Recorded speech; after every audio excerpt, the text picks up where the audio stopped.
lindri abang telung kaki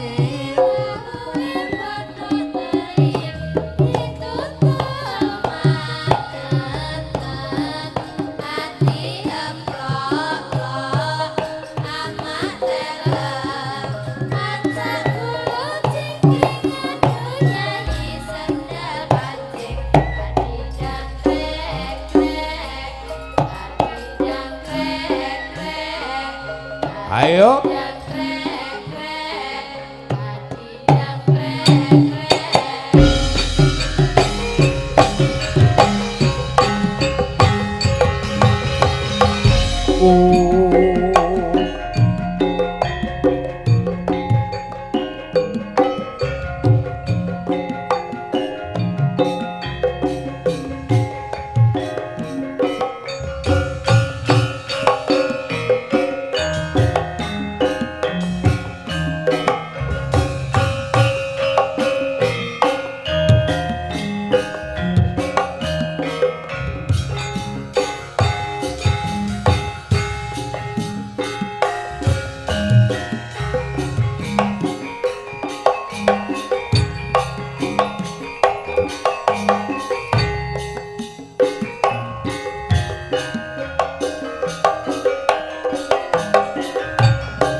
suwuk dibanterke yo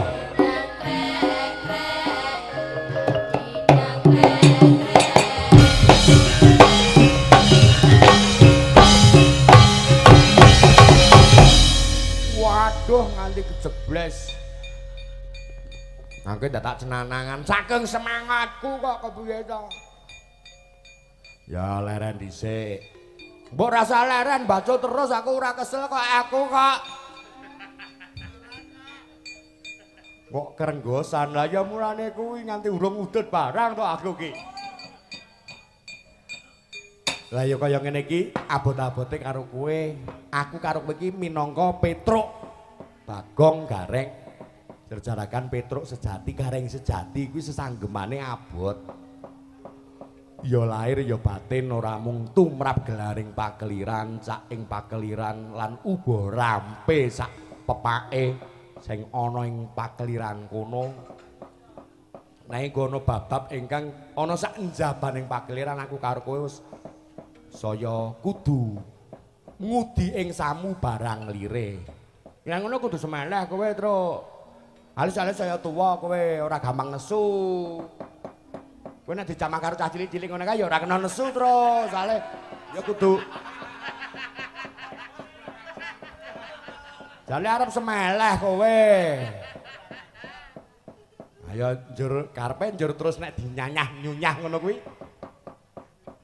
ya tegese iki aku karo kowe iki wis ayo padha ya nyatane aku karo kowe sowan ning tlatah Siti Mulya Piyungan wis wiwit pisanan sowan ning tlatah Pager Gunung 2013 yen ora kleru nganti bablas tekan sayahene nganti tlatah kiwa tengen kene Wola Wali saben-saben wanci antara mangsa kastu kepareng nimbali Petruk Gareng Bagong ae kasenyatanipun ombyaking kahanan sak menika kantenan inggih benten saya meneh iki bakal ana pengurangan meneh pemangkasan meneh mergo pancen juga Bapak pemerintah nah kuwi mau nganake pemangkasan utawa kang sinebut anu sapi sen semensi. Mbok nek kira-kira iki kowe ora iso ngomong basa sing aneh-aneh ngono ki rasane reka-reka. Oh, ora. Efisiensi. Nah, kuwi karepku kene bakal dilongi lah. Mula aku karo kowe muji syukur sanak sedulur ing tlatah Cepaka Jajar kene. Ya nadyanto panyengkuyung para pangarsa-pangarsa ki tegese ki ora kabeh nanging kasunyatan saka para warga dhewe isih kepareng padha cucul. Padha bareng anggone padha iuran nganake pagelaran ya wiwit wis wiwit awal Agustus. Wis werna-werna, werna-werna. Wingi ana ande-ande lumut ora angguten. Pak Dukuh. Wow. Kasampurnan katemping samirana ical. Pak Dukuh, iya kae ya nadyan kaya ngono kae iki ya bapa pamanmu. Kowe lho kepiye to? Paman doblang. Mula wujude katresnan kang kaya mangkene iki ayo di sugata pamundhut apa ingkang dikersakake dipinangkani dicaosi. Ya mergo pancen ada tradisi kaya ngene iki ya wis arang-arang ora mesti ora kabeh papan-papan iki padha gelem nganake gelaring pagelaran ringgitan utawa Baratayuda ingkang kaya mangkene iki ingkang isih tetep nggegeki tradisi. Mergo yen miturutku Baratayuda kuwi diperang dadi wujud adat tradisi budaya karo mung gelaring cak pakelirang. Kocap kacarita ingkang tansah nengga minggahira ingkang Raka Raden Werkudara jegrek anjetung ing samangke tansah nengga wonten ngajenging tlaga sendang madyaning Wanasetra Puru anengga mijilira ingkang Raka Duryudana ketadak ing samangke toyaning tlaga mawalian ing wekasan wujudan ingkang kekudung ganggeng lumut nenggih Resang Duryudana minggah kekudung ganggeng lumut wujudane tan mantra-mantra Resang Duryudana kagiat Raden Werkudara mlajar anggrempang. Wah.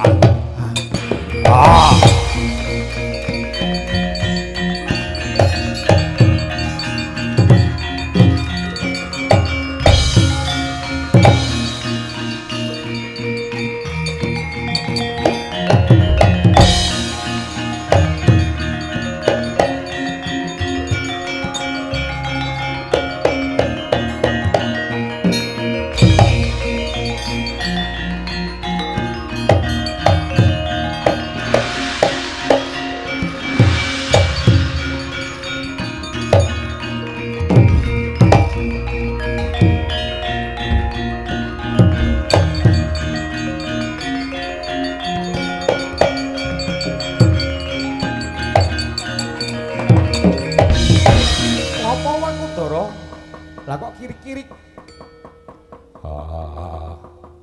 Ana buron wana metu saka tengahing tlaga wujudane ngegilani.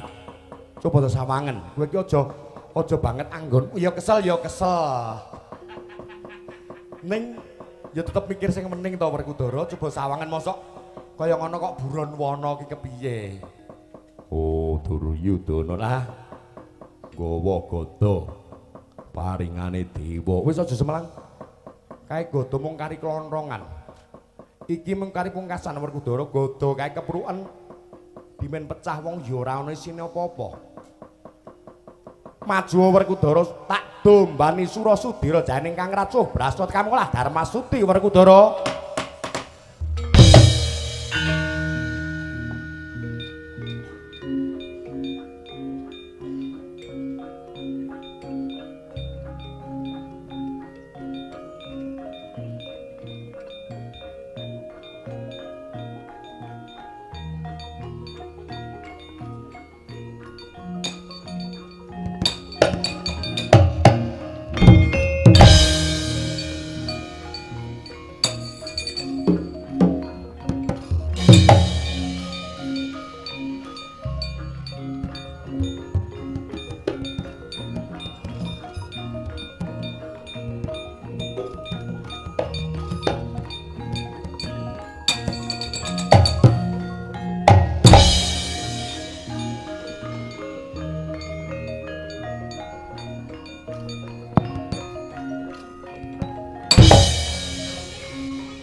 Ayo.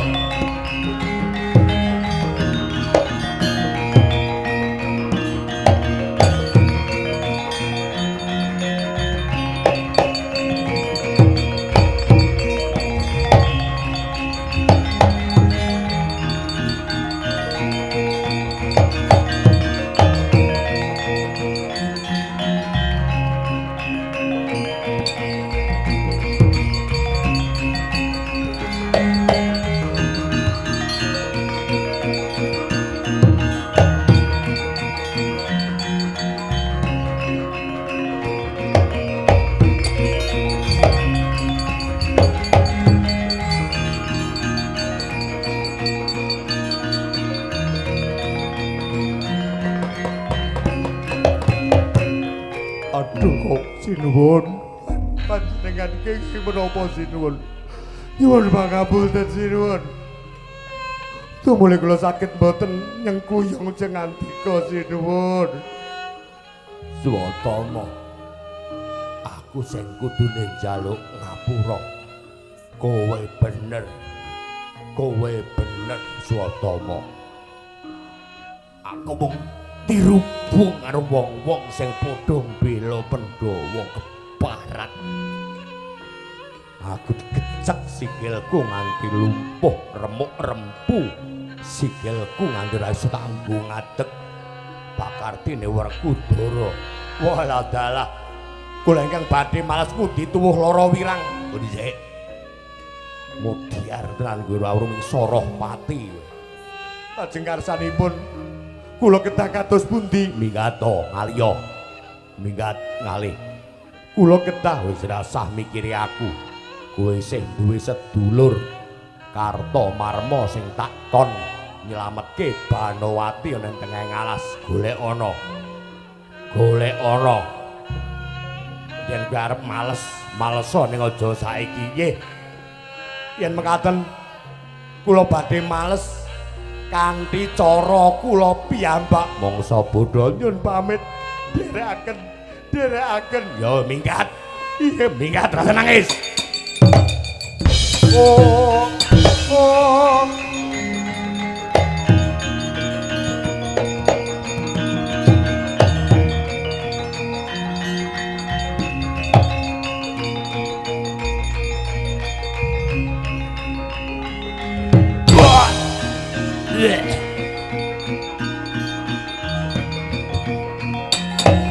kaya singgat betatung Werkudara ulang nyawang marang Keng Raka Prabu Duryudana ingkang wis kebekan dosa duraka kaya wis ilang tabeti kamanungsan awit saka keng panandhang kang rinasakake ing sakala den Pulasara den Dengkek bangkekane pedhot isih iso gereng-gereng. Ayo patenana aku. Patenana aku. Aku ora iso mati Werkudara. Angsapke watu raimu mangsa wurunga. Wah. Wah. Wah. Wah. Wah. Wah.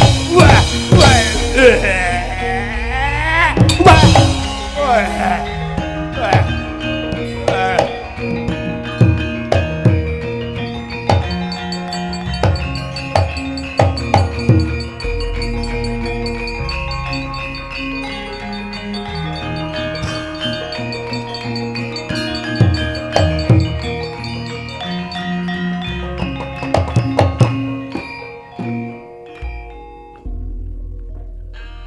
Liap netra prajik nongli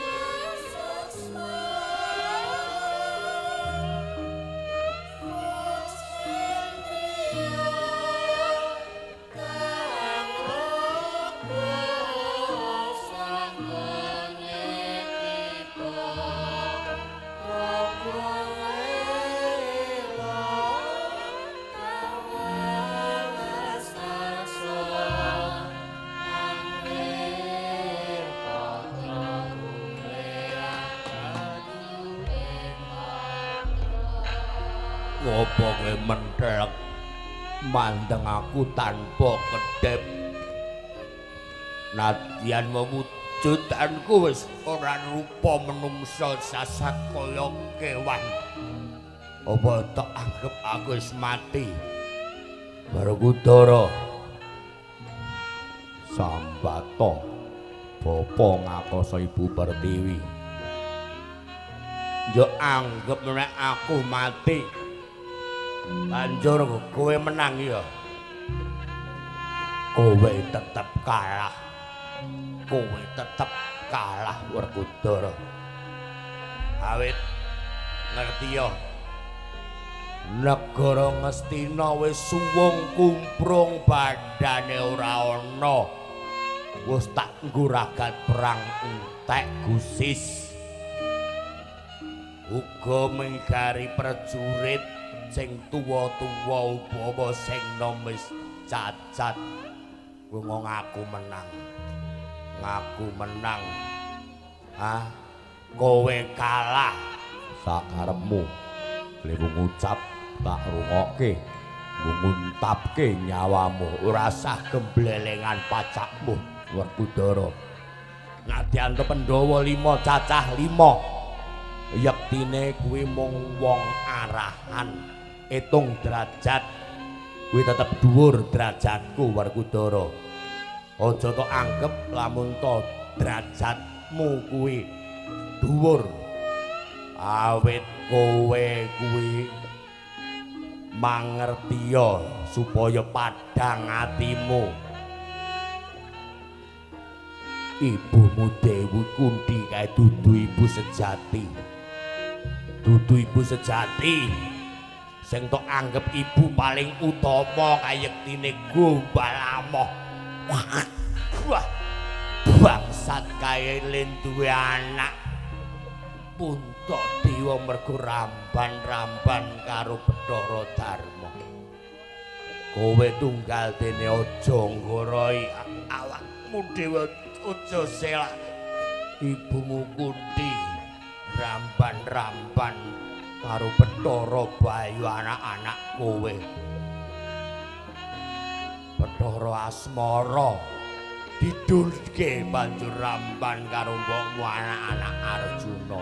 Uga wujude Aswan Aswin nurunke Nekula Sedewa.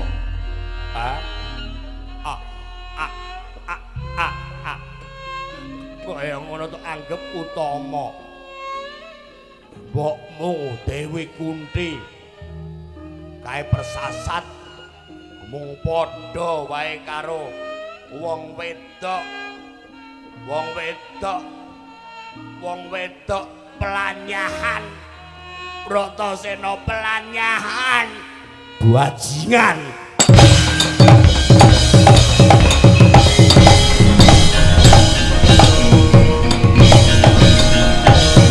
Werkudara, Werkudara. Werkudara Yayi Anggit Yayi. Werkudara.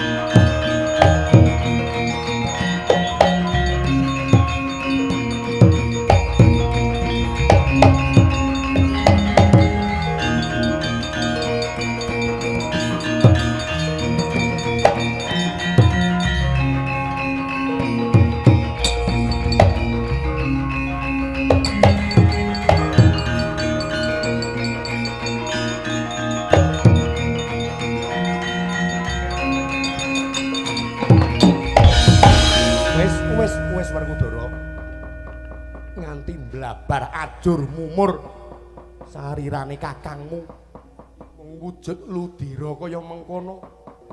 Yayi Werkudara, eling Dimas. Ya. Aku isih duwe kajaten.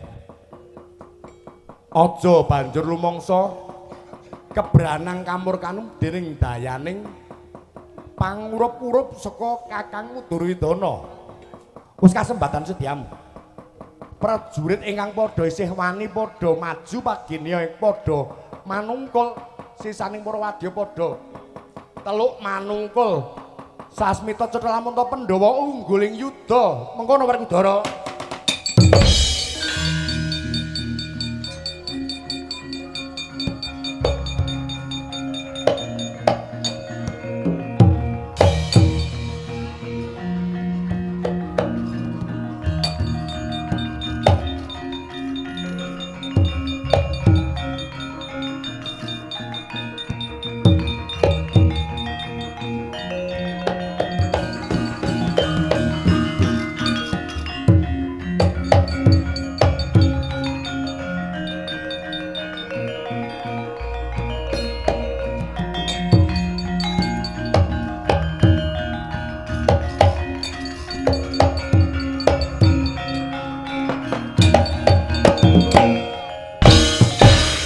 Wancine wis paripurna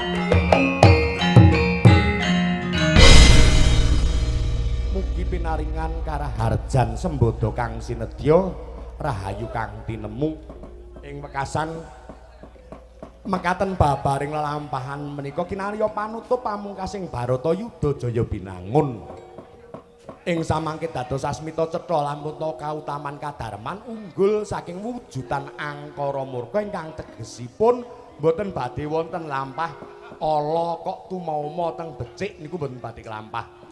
Ya mengkono. Nggih. Ing samangke sumangga sami sesarengane nyuwun minta wonten ngarsaning Gusti ingkang Maha Nasa mugi sedaya-daya mandaya menika tinetep ugi dhateng sedaya. Sanak sederek warga ingkang sami lenggah ing cepaka jajar mriki pinaringan karahayon lair terusing batosipun Allahumma amin ya rabbal alamin. Ing wekasan suminten bakule tela cekap semanten atur kula kupat duduhe santen yen lepat nyuwun pangapunten. Slamet sing nanggap, slamet sing ditanggap, slamet sing nonton tanggapan. Allahumma amin ya rabbal alamin. Sadurunge padha tutup lawangsi Gudhaka golek ana sing becik guwangen sing ala kinarya sembodo anulat laku dharma kang sayekti Prataruna Marsudya